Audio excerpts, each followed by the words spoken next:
يا فندم. اهلا وسهلا. اهلا بيكي. اتفضلي. استاذه لميا، ايوه.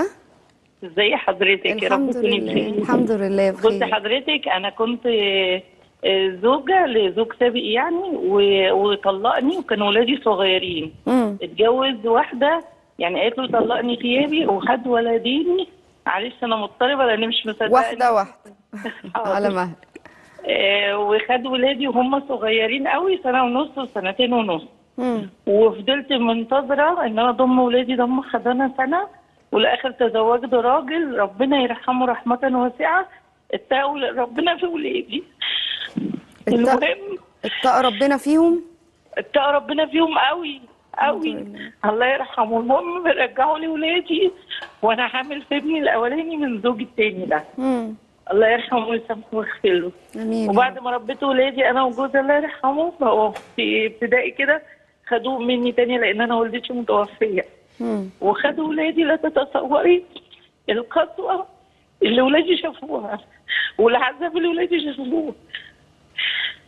المهم ولادي جولي وربيتهم انا وجوزي، راحوا واخدينهم وسايبينهم في شقه لوحدهم في وسط البلد جنب شغله. قسما بالله العلي العظيم الكلام اللي بقوله لحضرتك واسماء كان ولادي عندهم قد ايه؟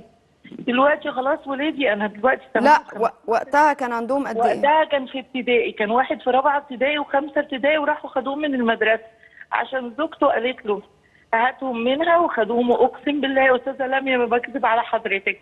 المهم لا تتصوري العذاب اللي ولادي شافوه. دلوقتي ولادي واحد 38 سنه وواحد 39 سنه، وعانوا معاناه لا تتصوريها.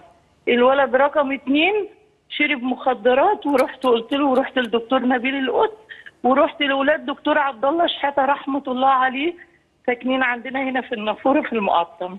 المهم حتى راح مسايق ابني حشيش بايده. والله والله الذي لا اله الا هو انا صادقه في كل كلمه بقولها. المهم عانيت مع اولادي. الولد الكبير ربنا يرضيه ويبارك له يا رب ويوسع رزقه. المهم ايه، فهو فرق تفرقه لا تتصوريها بين ولادي وولاده التانيين اللي من زوجته الثانيه. دلوقتي هو توفى الله يوم 31/5 اللي فات، ده بقى له كذا شهر اهو. فوجئنا انه كاتب للولاد التانيين عماره بامر من مامتهم، عماره كامله وشقه في اسكندريه على البحر. وولادي يورثوا بقى من بقيه الورث، وما اداش لولادي اي حاجه، لا حنيه ولا عطاء ولا احتضان. وانا رحت دار الافتاء سالت، قالوا لي هو يأثم. السؤال اللي انا بساله، هل الولاد التانيين اللي هم اخوات ولادي هل المفروض ان هم يعينوا باباهم على الظلم اللي هو ظلموا لعيالي وما يدوش لولادي حقهم في اللي هو كتبه، ولا المفروض يدوا ولادي ويعوضوهم عن اللي هم شافوه؟ ده اللي انا عايزه اعرفه. بس انا عايزه اقول لحضرتك على حاجه. اتفضلي. لحد اخر فتره وهو عايش كنت اقول لاولادي، بالذات ابني الكبير شاف منه قسوه لا تتصوريها، اقول له بره عشان ده ابوك، يا بختك هتاخد اجرين، اجر ان انت صبرت وصبرت على ابوك. والله الذي لا اله الا هو انا صادقه في كل كلمه بقولها. صدقيكي. زوجي توفى الله قبل منه، والله شافه من جوزي الله يرحمه ويدخلوا الجنه من اوسع ابوابها. امين يا رب. وربنا معوض مخلف. انا كنت عايزه اسال بس على كده. حاضر حاضر حاضر. تابعينا يا مدام سحر. طبعا شيء محزن جدا جدا، يعني معرفش ايه اللي بيحصل، ليه احنا بنختلف عن الفطره اللي ربنا سبحانه وتعالى خلق عليها الام وخلق الاب، الام اللي بترمي والاب اللي بيرمي، والاب اللي بيأذي والام اللي بتأذي. ده مش احنا خالص، ده مش ديننا. هو انتكاس للفطره. صحيح. الفطر انتكست في امور كتيره جدا، منها مساله الحنيه والعطف.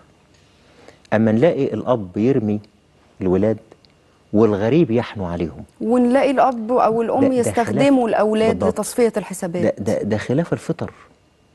الفطره الانسانيه فطره ان الانسان يحنو على من هو منه، جزء منه.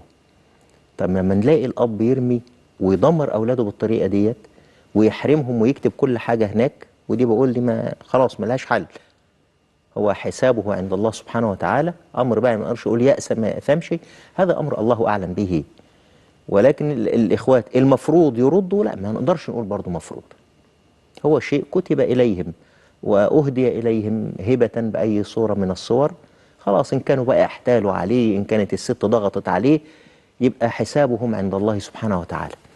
أما اللي احنا بنقوله يا جماعة بلاش نستخدم أبدا الأبناء كورقة كل تصفية واحد حساب. فينا يهدد بها الآخر، لأن هم في الآخر دول هنتسئل عليهم، سواء من الأم لو فرطت أو من الأب لو فرط بهذه الطريقة.